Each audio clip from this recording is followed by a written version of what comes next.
Yeah.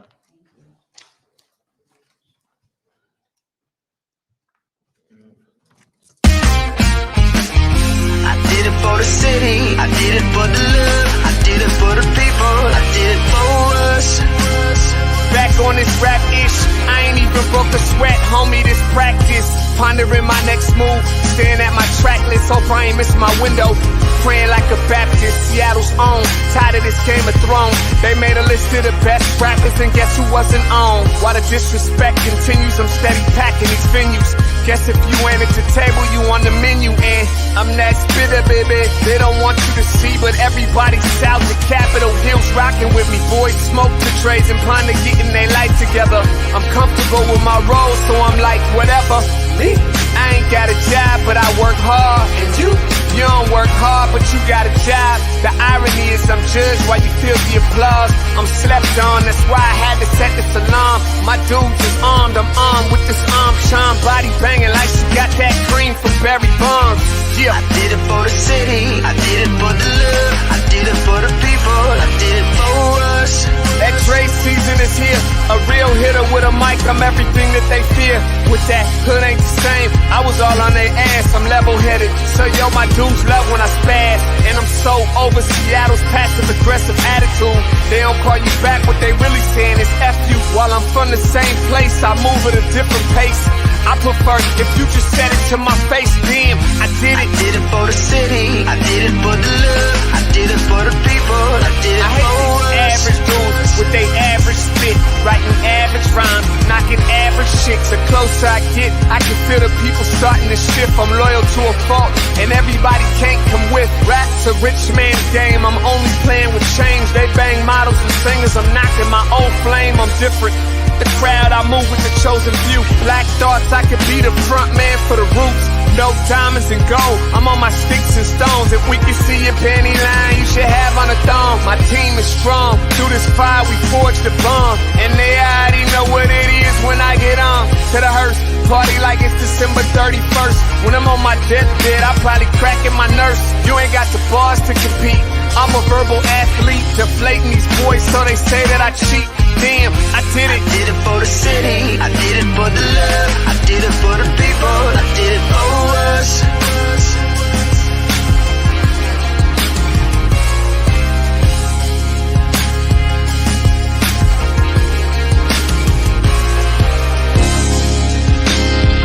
Yeah. I should probably start by apologizing for the long wait, man. You know, I know I be tripping. But I'm not just a rapper, I'm an artist. And, you know, my creative process is a little bit different than most. Nonetheless, I want to welcome everybody out to the Dre's Experience. I got TCF in the building. My whole camp's here with me. I got the band in here laying this cool-ass vibe. And I'm Seattle's own. Let's get into it.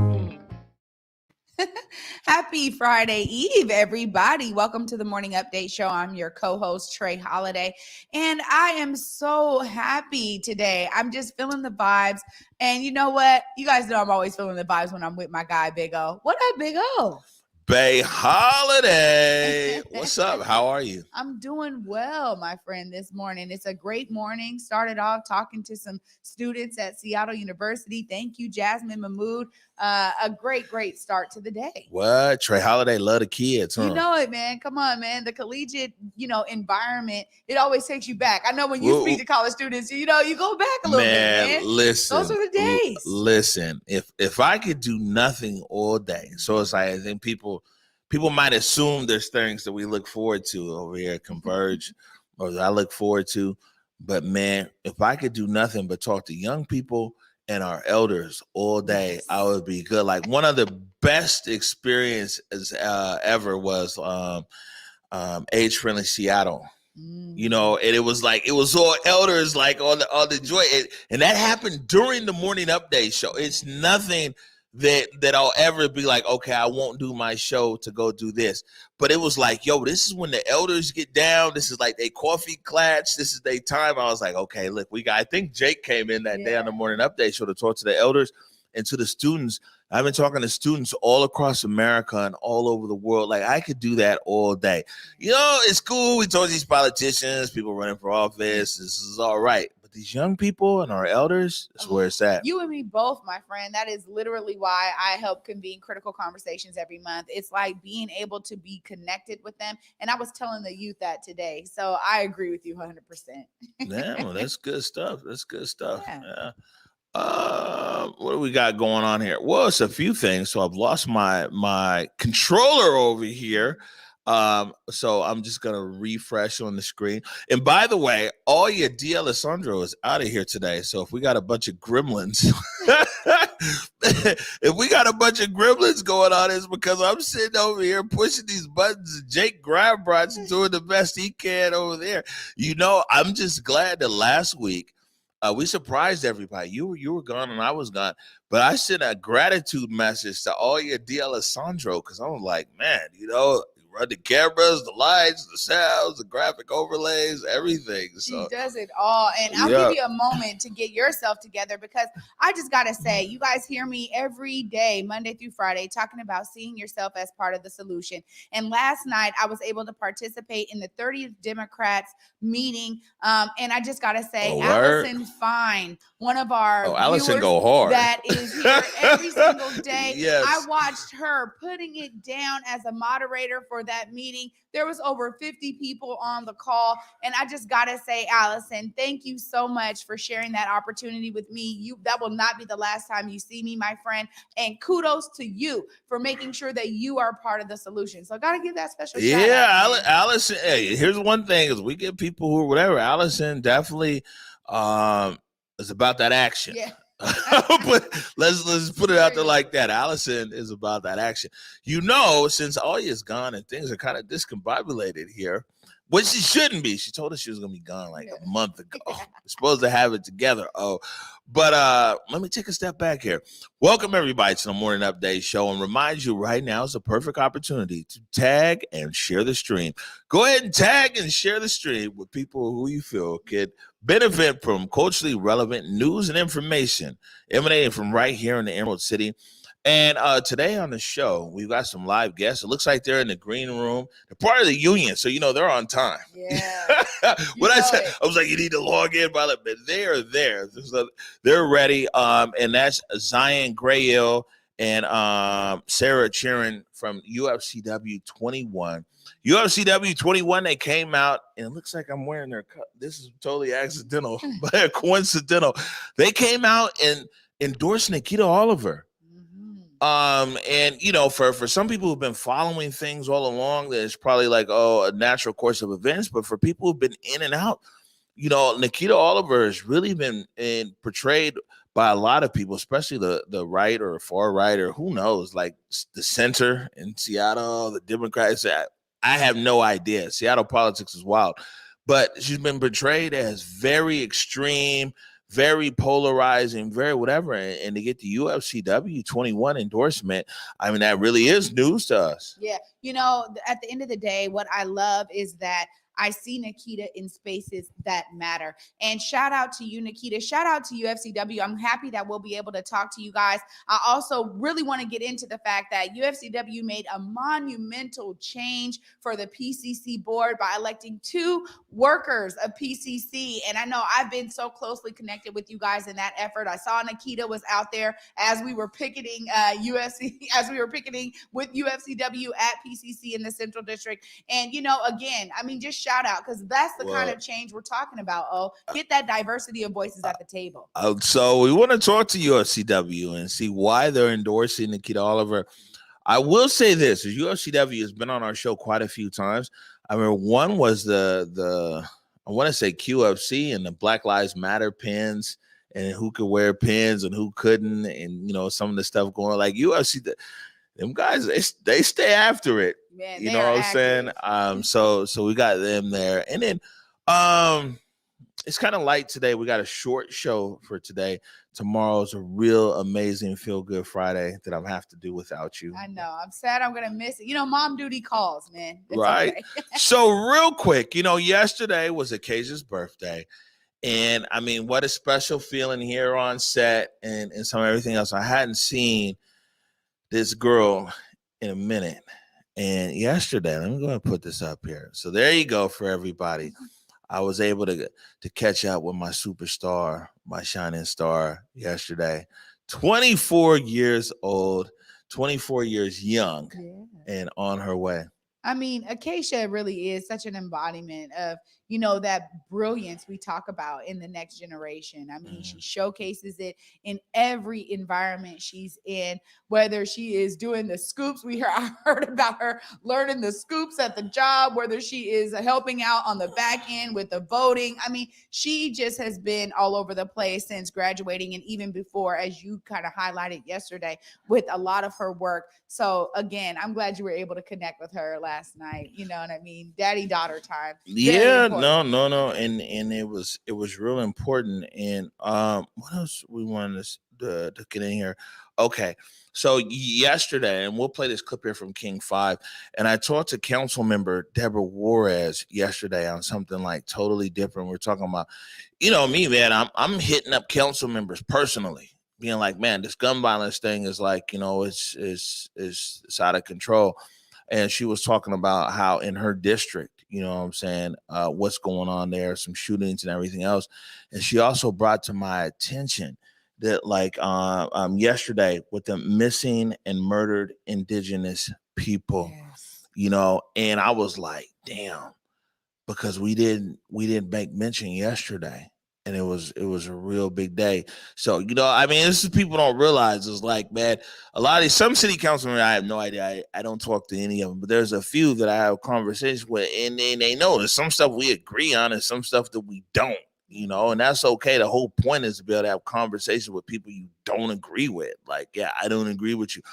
But talking with council member Juarez, and it turns out that like Seattle, and we'll play this clip here from King 5, Seattle was like one of the worst as far as like crimes against indigenous people, but also Seattle and the state of Washington has been a leader in trying to figure this out. There's so many Native women and men that have been missing, have come up missing, some everything. Let's play this clip here from King 5. We'll discuss after that. Then we're going to go to break and we're going to go to the UFCW. Hold on.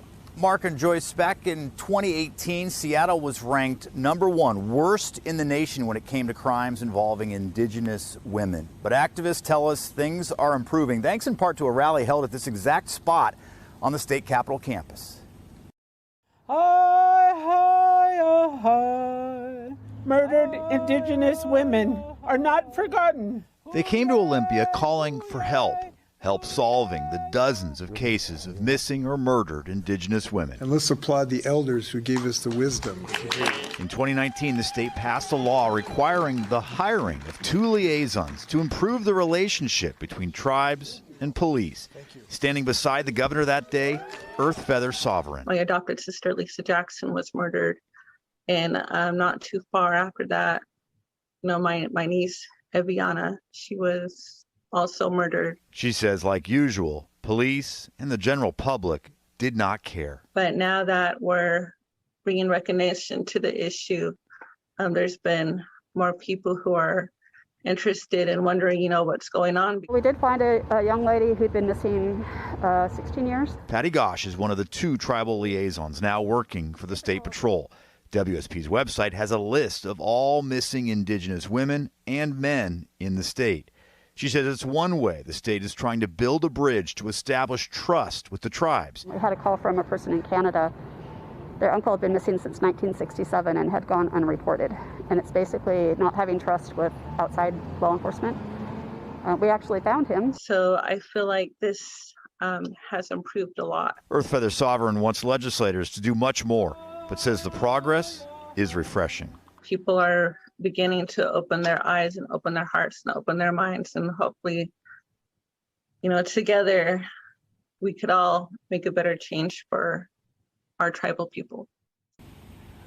Earth Feather Sovereign says she plans on returning to Olympia next year. She has some more bills she'd like to get passed. One would create an Amber Alert for indigenous persons, and another would create a hotline for anyone who is involved in sex trafficking. Live in Olympia, Drew Mickelson, King 5 News. All right, and so Councilmember Juarez, she sent over, and it's crazy. You know, Councilmember Juarez might be one of the only council members who like really like be on text message. You know, like when you talk to a lot of council members, they're like they have their liaison person send you a formal email or whatever. It was like, man, she done called me a few times. I remember one time I was on KUOW Weekend Review. It was like, called my phone like, hey, I just heard you. But the Councilmember Juarez has sent over a timeline talking about, you know, what the city of Seattle and what the state of Washington has done in, you know, being really ahead. And so now like the federal government is really stepping in, the Biden administration, and you're talking about murdered and missing indigenous people here.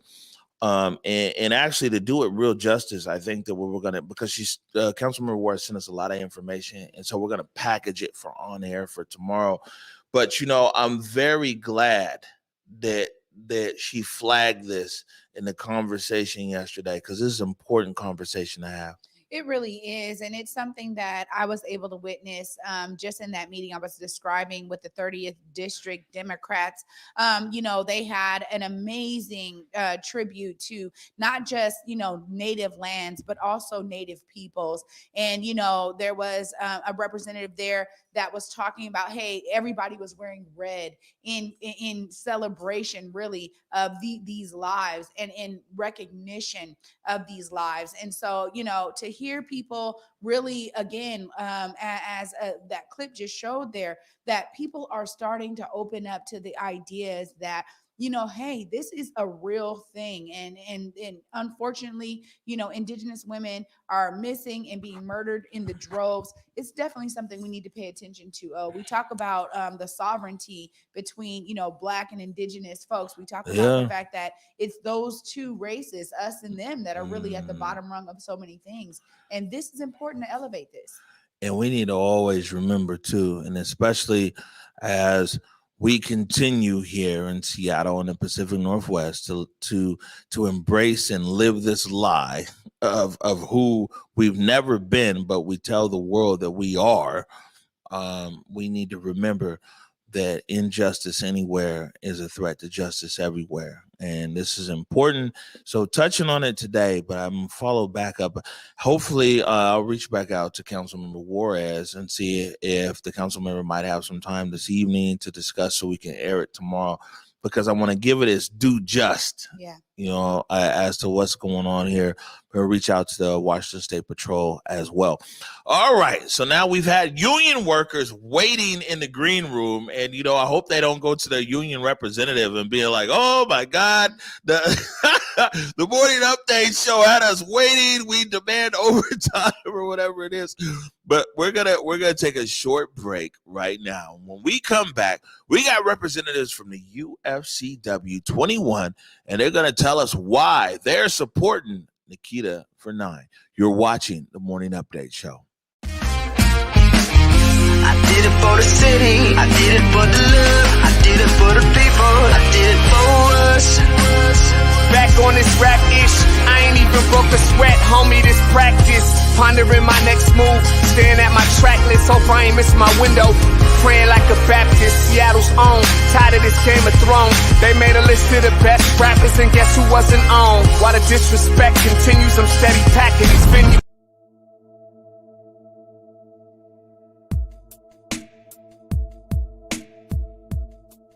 Converge Media produces culturally relevant content for Black and urban audiences. Our coverage is raw, transparent, and objective, praised by community leaders, government officials, and residents. Support Converge Media today via Venmo, Cash App, or PayPal at Converge Media.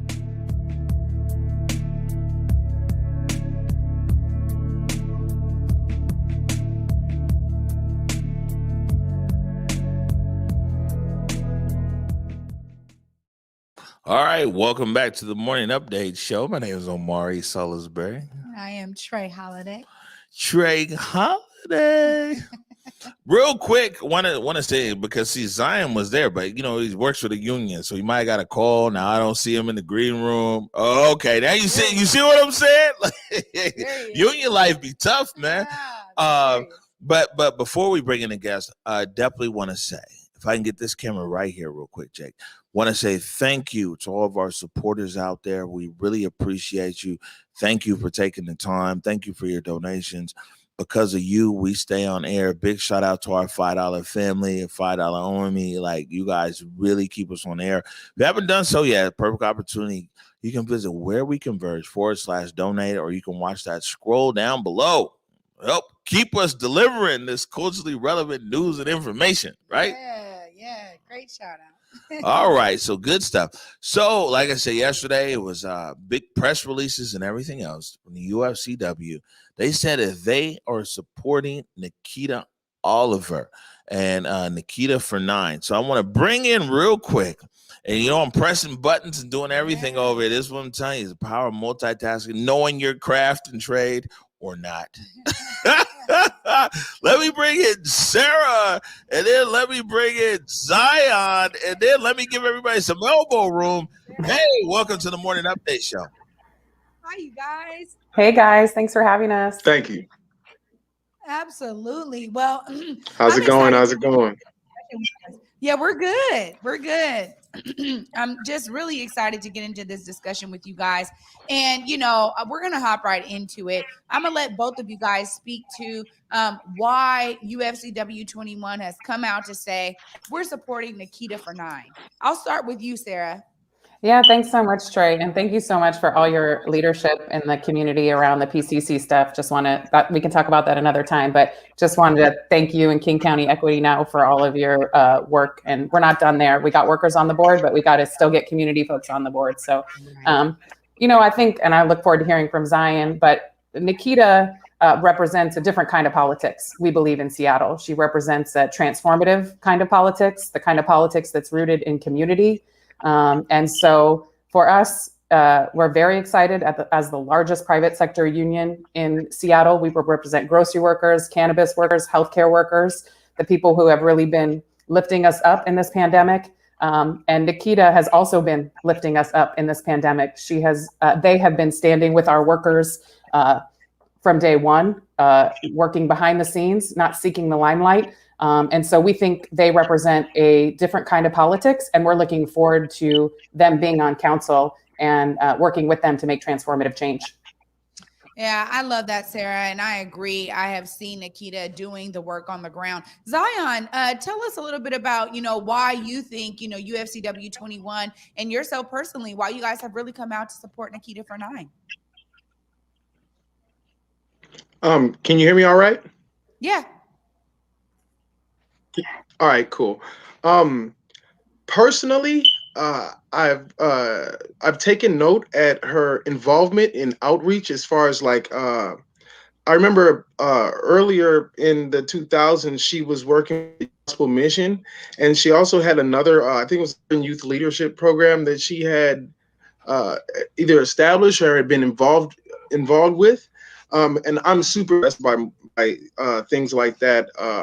I'm not from Washington. I'm originally from Minnesota, but while there, I'm super involved in a nonprofit organization called Ujamaa Place, which, they've expanded what they do to the point where I don't even know their catalog anymore. But when I did it, it was for people who are Black men who were incarcerated, who really had the cards stacked against them and needed to know trades and tools and stuff. And the experience I got from that program, it closely correlated with the organizations that she was closely associated with in the early 2000s.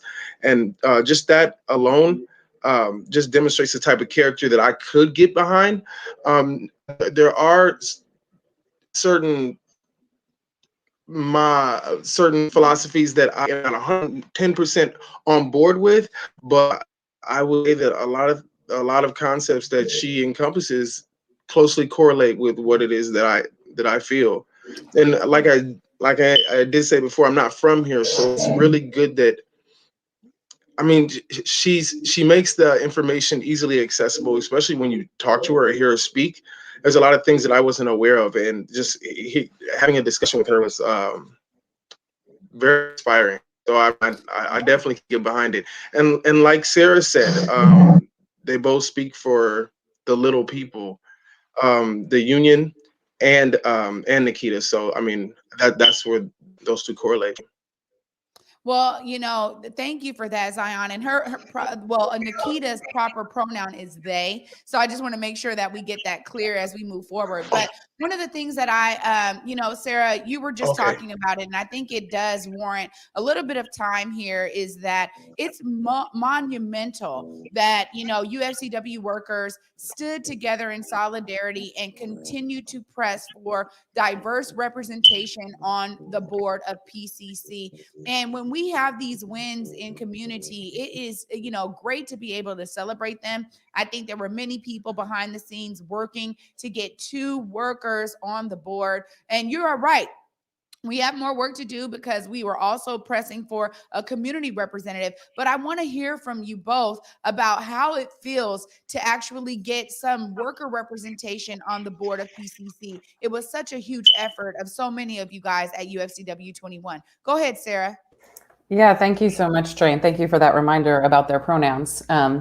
This was a monumental effort led by community and workers to try to return PCC to its roots, to community, the C, and one of the C's in PCC. So this was a huge effort. It shouldn't have been that hard, just to be honest about it. Like, we didn't feel like it was a huge ask to have a worker on the board of PCC. Central Co-op just down the street has workers on their board. So, it was sort of a shame that we had to do this whole thing. But, it's a good reminder about the power of community and workers. We believe our workers aren't just workers at work. They go home to community. And so it's our job, our union's job, all of us together, to make sure that the workplaces we work in are safe. And also our communities are thriving and safe. And so, thank you to all the community advocates. We had community partners who were calling their members saying, don't forget to vote for Donna and Lorraine.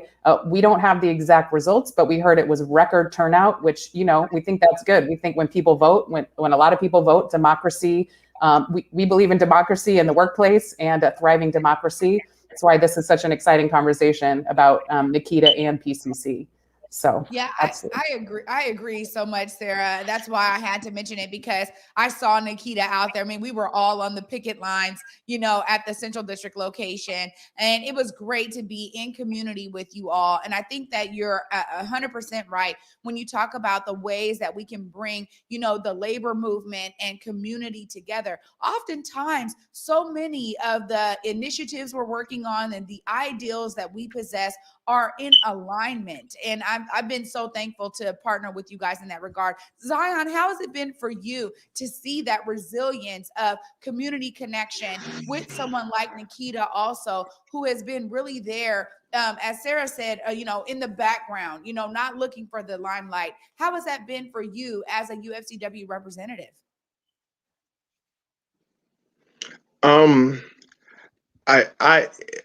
Long story short, I would say admirable. I definitely know how hard it is to kind of, and I mean, it seemed like it wasn't very hard for them at all. But for me, it would be difficult to stay back in the limelight and just keep that composure. Admirable, to say the least. And am I supposed to comment on the getting the 2 members in? Yes, please. On the board, I wasn't sure. I had no clue until recently that they had no workers on the board. And I think this is a common problem with a lot of corporations in general. It's always kind of been the norm to keep that separation in between workers and kind of corporate job titles. And I almost feel like I can't say it's racial. I can say that it's classist because a lot of the lower workers and the frontline workers, I'm not a rolling in money. I'm barely making it. But I feel that omitting workers like me from being having a voice or having some kind of input, and not just, like a city council meeting where I can go and have my time to speak, but actually in those closed door discussions. I think that's huge. So I mean, I like how Sarah said, I applaud it, but I'm a little wowed at why this is just happening, why it's just now happening.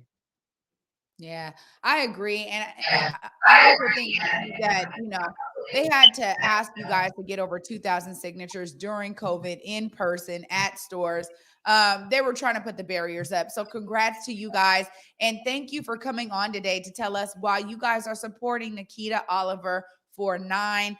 We're excited that you guys actually came out and supported someone who has really shown themselves to be a part of community. So I'll just say that I'm excited for that.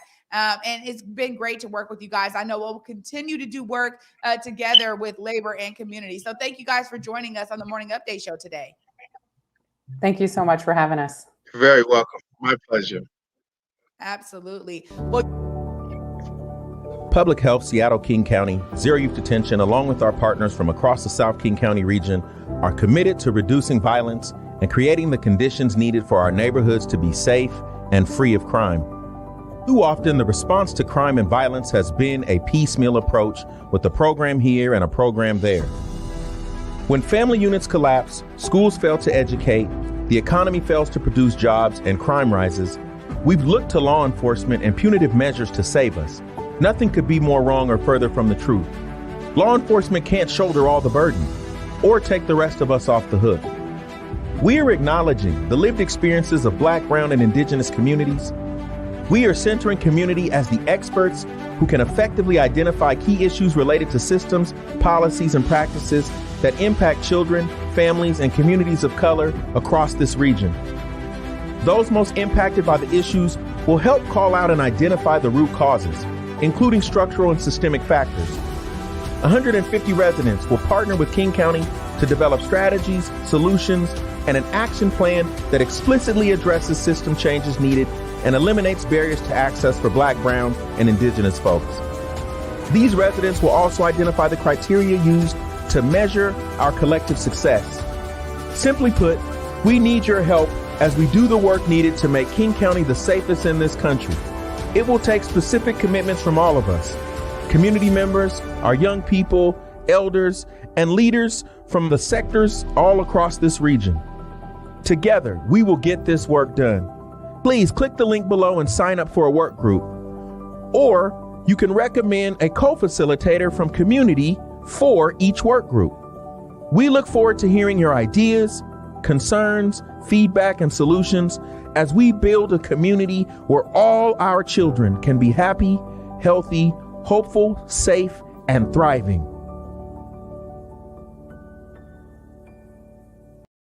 All right. All right. Welcome back to the Morning Update Show. My name is Omari Salisbury. Trey Holiday. I don't know. It sounds like you have a long and aligned history with labor.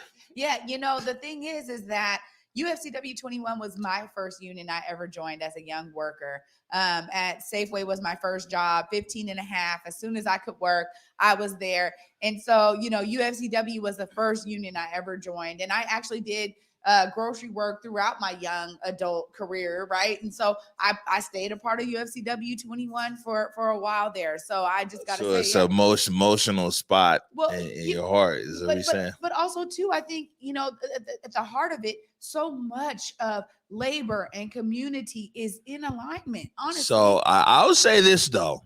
I just want to be clear. Maybe today, and I'm not knocking UFCW and I, they've endorsed Nikkita Oliver and everything else, but a lot of unions were designed to keep us niggas from working. True. You know what I'm saying? To keep us Black folks from having opportunities and everything else. That being said, lots of unions have worked to free themselves of that past and everything else. And we find that there are unions that actually are very intentional about the employment and Black people and everything else. And there's some unions, crafts, and trades that are still there to make sure us niggas don't get no fair chance. I agree 100%. That's why when you see it done right, oftentimes it's like that's worth that kind of, okay, I see y'all, because I think All right. UFCW has been very, very intentional about that. And it goes back to what we say here all the time. For America, in order for us to reconcile with that Yeah. past, I mean, and make changes, we have to understand where we come from. I think it's important for the unions, just like everybody else, to not be a la carte and pick and choose on the history here. Because, I mean, one thing about unions is that it is romanticized in our history here in America, but we need to, especially right here, Pacific Northwest, everything else. I'll say this: morning update show's been on air for a year. The UFCW, even before the protests and everything else, when we first went on air, UFCW has been consistent in their communication with us about what they're doing and everything else. So UFCW supporting Nikkita Oliver, and like I said, this is pretty big news. It really is. Especially on how Nikkita Oliver has been portrayed by I guess other media or other whatever, that there's no way that anybody mainstream would endorse Nikkita Oliver, would endorse them. And the people who bag your groceries are pretty mainstream. Yeah, this is for me. I just think that, seeing Nikkita, like I was saying, they're in so many different spaces. I think it shows a commitment to, their dedication to being connected, being on the ground, really being about the work that they are showing in their campaign. It has to be beyond the campaign. It has to go beyond all of that. And Nikkita has been very relational in the way that they approach it. And so I think that that's, a testament to how UFCW is like, what we recognize that. We recognize that dedication and that intentionality. And I think this is what we ask for from all of these elected officials. I mean, we say it when they come here. It's like, how are you really going to not just be a politician? Because the ideas of, this political grandeur oftentimes does not hit people on the ground. So how are you really going to connect? That's something I'm always asking. You already know. Yeah, no, I mean, good stuff. It would Julia Jesse, and speaking of Julia Jesse, clapback culture tonight at 7:00. And just remind, I don't have a handcrafted motion graphic for that. But Julia Jesse and Mike Davis tonight, 7:00, clapback culture. Apparently, Mike Davis is going to be in studio. He has those long locks. You know what I'm saying? They don't show up well at his home camera, so he's coming here. So clapback culture tonight at 7:00. But Julia Jesse actually had a long conversation with UFCW, and they were talking about that because it's important. We can't just skip over things and everything. Man, let's tell the whole story.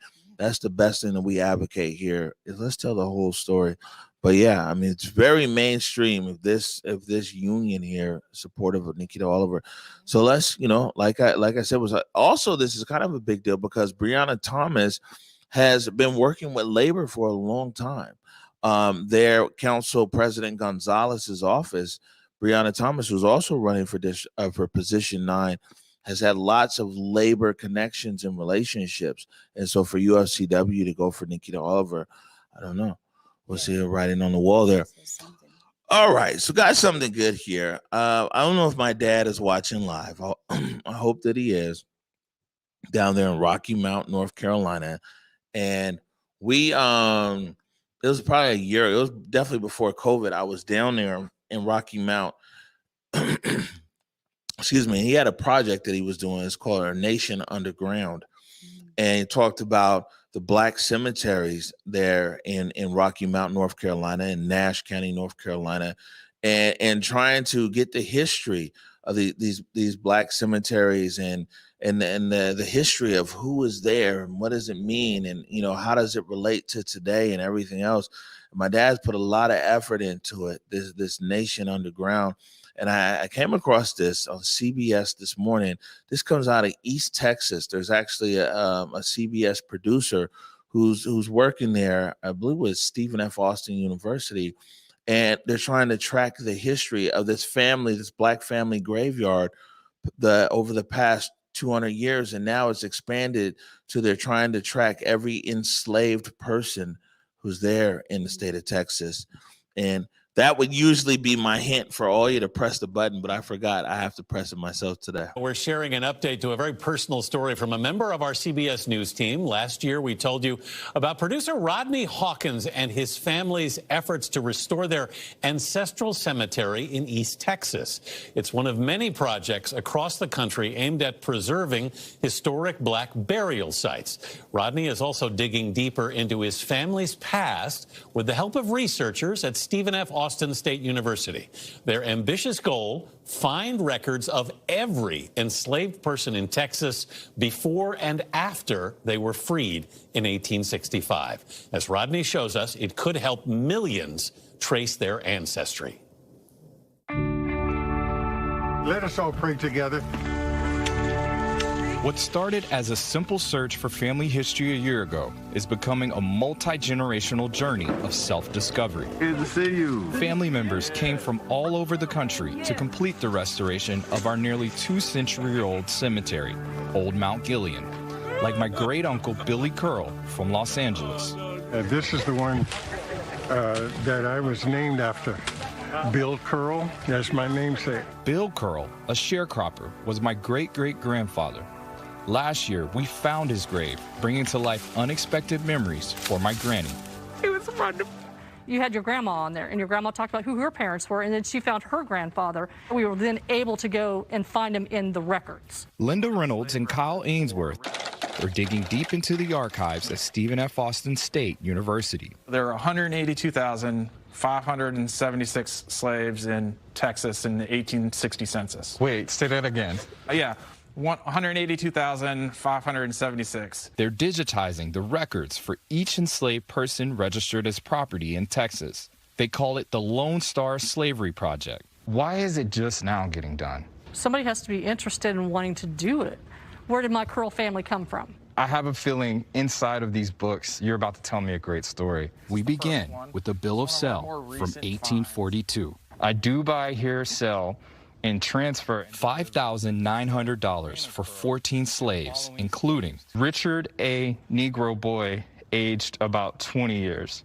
So if I'm thinking right, that Richard is my great-great-great-granddad. Yeah. I'm getting kind of emotional reading this, just because, I'm sorry. Despite this being a document that shows my ancestor as an asset, it still documents that he existed. Your reaction is the whole reason to do the research. They found many more priceless documents. We shared them with some of Richard's oldest living descendants, my granny, Curlin Hurd, great aunt, Ironell Maxey, and great uncle, Billy Curl. This is the first document, starting with the Bill of Sale. There are two things. One is I want to cry, and I'm trying my best not to. And the second one is that's my slave name. I'd like to know what my African name is. I don't know. I'm speechless. I have a history now. It's not even understandable. These documents, including Richard's 1867 voter registration, help us understand how far we've come and how far we have yet to go. I remember going to the polls with my father. He had to recite the alphabet before they would let him vote. That's humiliating. And he did it and paid $2 for his poll tax. I'll never forget that. We're restoring the cemetery to honor our ancestors who endured for us to be here. Oh, pretty. Yeah. My cousin, Sonny Tomlin Seitz, drove from Houston to thank them. It's just special to be able to pay respect. Right. That's the thing, paying respect. We don't have generational wealth. We're not millionaires. We're not wealthy people, but we have a home, and I call that our legacy. There's much more work to do. For all those who've shown up, we thank you. And we pray we can continue to restore our legacy for generations to come. For CBS This Morning, Rodney Hawkins, Nacogdoches, Texas. Wow, Rodney Hawkins. I mean, I just want to say kudos to you for having the courage and the tenacity to pull off this story and this project with your family. Um, to be honest, it just goes back to how important it is that we really acknowledge and pay reverence to our ancestors who went through that time of being property, chattel slaves, being mixed in with, what we consider property today, that there was deeds on your lives that were being sold and traded back then. And when we talk about the wealth of this nation, oh, it is on the backs of that time and those people. And again, I'm just caught up in the fact that right now, what really got to me is that so many of our ancestors are being recognized right now in ways that they just haven't been before. And that is a beautiful way of doing it, by going through the records, by acknowledging all of those people as individuals and human beings. Yeah, I mean, it's a lot all in one story here, but because our ancestors were considered property and because there was a dollar value and the way that this nation operates, there's a record tied to the dollar value. And in there, you heard that bill of sale. It was like $5,000 for 14 enslaved humans, and $5,000 in 1840 in today's money is $152,000. That'll let you know what big business the buying and selling of human beings was. $152,000 in today's money. There was just a bill of sale, $5,000.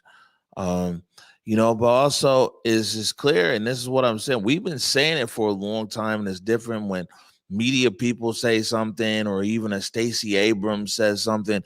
But when you just get some folks there in Nacogdoches, Texas, who talk about, like, yes, my grandfather, he had to say the alphabet. When we talk about just to be able to vote and all of these suppression tools, then they had to pay a poll tax. Poll tax is illegal. You know what I'm saying? I mean, it doesn't matter if you can read or not. That's not an obligation to be able to vote. But this is all these different things that Black people endured. They're on the county level, somewhere in Nacogdoches, Texas, and East Texas. But imagine all across America, especially in the South, these tactics that were put into play to keep Black people from voting. Yeah, I mean, it goes back to it all the time. And you're right. We talk about it often here because we see the continuation of that ideology today in 2021. All of these years later, we are still understanding the suppressions that are happening, particularly because they don't want everybody to vote. We are still understanding the systemic oppression and racism that is permeating through so many systems and that showcases itself in so much data that it's not something that people can even deny really right now. And the fact that we have people in this nation that are still denying that, the fact that we have, I just heard about Idaho and now has this restrictive thing where they're not even going to talk about racism and talk about it in a way that really is elevating the truths. No, they want to suppress that too. So there's suppressions happening all over, man. Right. And I think what people should probably always remember is that what we're seeing now is at the very formal and wide open level. This is what it's been ratcheted up to, for really be honest with you, for a lot of white America. That it's been ratcheted up to now it's like, mainstream, bright lights. But there's always been surprise. Like I said, they can't sit out in front of the ballot box now with a shotgun and intimidate you. Your boss no longer can be like, hey, nigga, I'm going to fire you if you vote. I mean, there's all these things. It was very casual suppression back in the day. Klan would go ride through town. That was kind of like the sign, like, ooh, there go the Klan. We better not go vote. You know what I'm saying? Like, people would sit there at the polling station with their guns and intimidate you. So, it was casual voter suppression. It's all good. You know what I'm saying? The good old boys come, suppress the niggas, scare them, make sure they don't vote, and move on. And now, they're mad because they're like, that don't work no more. So now we got to actually pass legislation. We got to figure out this and that. And this is something that's never stopped, though. And that's what I think that people need to realize. And we do a disservice, not only here in Seattle, but across America. And you see, this is juxtaposed. Maybe that's the term. Just this story right here between what we ran about Senator Tim Scott, and Vice President Kamala Harris, who are like, oh, America's not a racist country.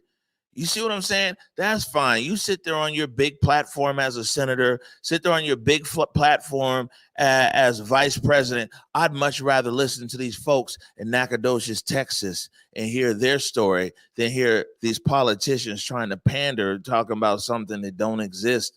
You know what I'm saying? Yeah, it is in the lived experience of so many people that it's something that really resonates and permeates our everyday lives. And we have to be able to acknowledge that. And I think that that's really a part of the history and the education and the elevation of our consciousness to understand that in order for us to actually have a great America, we have to reconcile with this Tell past. the truth. We have to be honest. And honestly, we see that clearly. There's still issues there. So that's why that collective voice is so important. I love seeing, them looking at that deed and getting emotional as they look at it, because they're just like, man, here it is on paper. Here it is on record. You know what I mean? You can't deny that. Yeah, and you speak of deeds and getting emotional and personal. It's the Seattle Times. We just haven't put it up yet, but the Seattle Times on Saturday, they did like a bunch of infographics talking about the housing covenants here and the exclusionary practices here. And Ruby Holland is someone who, it ain't take much. Ruby looked at that and then looked at the MHA upzoning and looked at everything else here. I mean, we have to, like, all these people here who are really here in office and everything else. And people do. I would be disingenuous to say that people don't mention this history here, but it's a byproduct. How do we make right by that? Yeah. How do we? Do you know how many people benefited? Do you know how many people have its generational wealth? And we do a lot of stuff with the Seattle Times, so I'm not sitting here and I'm trying to throw the Times under the bus or anything else. They're a supporter of our anniversary show, but imagine we talk about the Coon Cafe. Yeah. You know what I'm saying? Like, the time they benefited from accepting advertising dollars from white supremacists. Those dollars still circulate generations later within the organization, right? And so I only bring that up because it's the Times and they have the long history. Some of these other people here, Fisher doesn't have that history. Bonneville doesn't have that history. Tegna doesn't have that history. The Seattle Times does. They have a history that extends very long. And we talk about, okay, these people benefit. Some of these people, when we talk about housing covenants and some of these exclusive neighborhoods in Seattle, sure, it's one thing to say like, oh, this deed was here, X, Y, and Z. But man, let's talk about that benefit. Let's talk about that benefit that went into your housing development, or who got excluded, who got pushed out so you could benefit, so you could live behind a gate. That's when you have a real conversation and we can really move forward. Yeah, you're absolutely right, because without it, there's this blockage up and there's this misnomer, as Tim Scott and Kamala Harris, as they both said, that is the misnomer that, oh no, we're not a racist country. We just have some racism in some little, small pockets of the country. That right there is a huge misnomer. And when you do not recognize the vile past, and really so violent and so traumatic, honestly, we're talking about, giving people syphilis and smallpox and killing off nations and killing off people. To be honest, it's very violent. And this country is built on that violence. If we do not reconcile with that, we're going to literally have that blockage up to never really move forward. Yeah, and the best thing is, as our country, my brother Toon always says, it's our life and we live it. And, every country, all 200 and something, it's always changing. Somebody's giving up, somebody's, claiming independence. But, like 200, they all have a unique story. and it's nothing wrong. And no country story is perfect or anything like that. And even all those years I lived in Africa and all those nations there is no perfect story. It's fine. But the best thing we can always do is try to embrace our story and who we are. All right, Trey Holiday, a few programming notes here I'm excited about. And I am multitasking. That's why I'm not looking down. People are like, oh, he's got bad camera etiquette. No, I'm looking down here to my screen. So tomorrow, first of all, co-host, because you're not going to be here, Dre's recording artist and activist Dre's. Dre's has a new album dropping. He's premiering a new music video here tomorrow called Born to Win. Man, I'm so sad I'm going to be missing tomorrow with my bro Dre's. I mean, every time he comes on, we know the energy up in the room is lit. Man, it goes. And on top of that, but wait, there's more. All right. This is going to be a big deal tomorrow. This is almost 4 decades in the making for tomorrow. Tomorrow, I'm joined by Barbara Nilsson, educator. That's me right there. Hold on, let me get that some more airtime. That's me right there. That's Barbara Nilsson. Almost 40 years ago, my elementary school teacher appreciation week. And Barbara Nilsson is going to be here tomorrow, and she promised to bring the most embarrassing photos of me that she could find. But it's going to be a big deal tomorrow. Barbara Nilsson. And this will tell you how grounded we are over here at Converge. Like, yeah, I really still do stay in touch with my elementary school teacher almost 4 decades later. I love that. And, you know, I'm going to be watching the show afterwards. I'll be traveling in between. But I promise you, I'm trying to see those photos, though. I'm trying to see. Yeah, and look at me right there. I'm like, what's happening? Yeah, that's a great one right there to start it off. I love it. Yeah, so Barbara Nilsson tomorrow. And it's going to be great. And we're also giving a shout out to all the teachers out there. You know, because a lot of times when we talk about education here, we're always talking about superintendent and school board. And a lot of time, man, the people who actually show up every day, no matter what, they don't really get a lot of shine.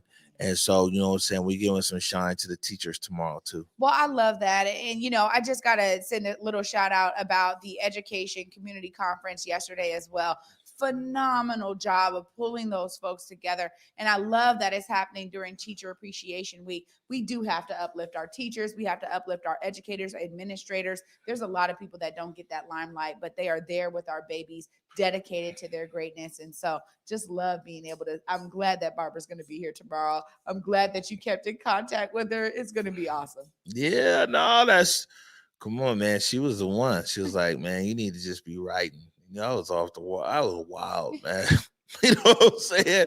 Like, I was wild, man. Barbara Nilsson, you know, it's really dope to be able to draw a straight line, you know what I'm saying, back to an actual person. Like, you made a difference.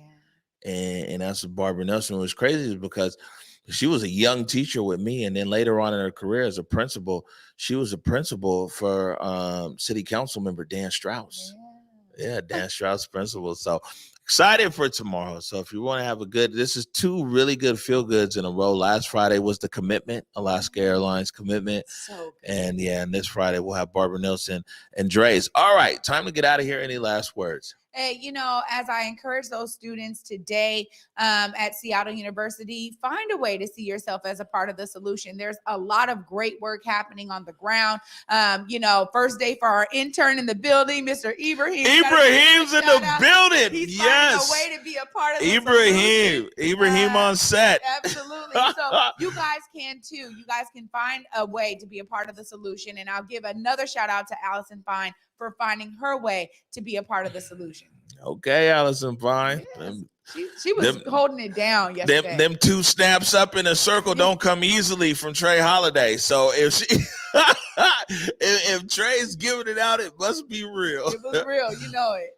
All right, that's what's up. So remember tonight, 7:00, Clapback Culture with Mike Davis and Julia Jesse. And otherwise, I think that's it. So all of that being said, I want to remind you to go forward in your purpose, go forward in your humanity, And until tomorrow at 11 a.m., peace. You know, I got to press the button myself. Lift every voice and sing till earth in heaven ring with the harmonies of liberty. Let our rejoicing rise as the listening skies. Let it resound loud as the rolling sea.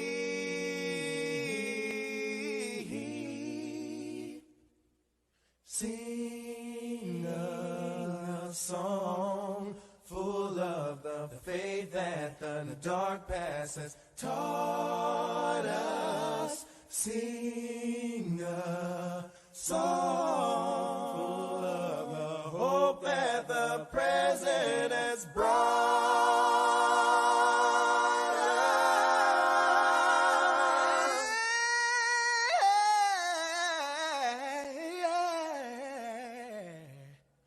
Facing the rising sun of a new day